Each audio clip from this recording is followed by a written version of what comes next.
hindi ciothe wathie bengi ugakora ati kuria account irahingũrĩrwo ingorofa ya igũrũ na hatire handu mundu mukuru angehota kwambata tondu ona ngorofa imwe ni cia mabati.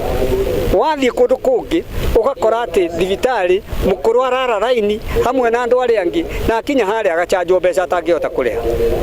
Ungicoka uruthiririe ningi mbeca iria maraheo cia akũrũ ni kugite na mathina moria maratunywo mbeca. Urathi mucio wakora muthuri ena ciana nyingi ciorĩire taũni ukora ringi kamwe noko karoka ukuona thutha wa mweri na athi ukomogia kuri mari matingi wana magakuhoreria thimu.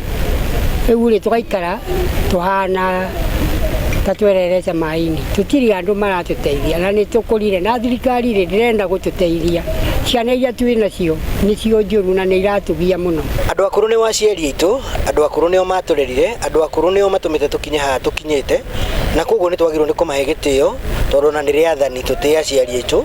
No indi matura-ini maitu na family-ini citu ni tukoraga tukiaga kumarumbuia, tukimatiganĩria, tukimaruma, tukamagira gitio ona ringi na ringi tugakora ni mahurirwo bara ya mwiri. Mzee alikunywa chai na mkate, and that is his staple diet. They only drink tea and bread, and that is not okay because there's nothing nutritional in tea and bread. They need to be given enough proteins, adequate hydration, enough vegetables and fruits to be able to live their life without falling sick, because a lack of that would lead to illnesses, would lead to them getting problems with weight.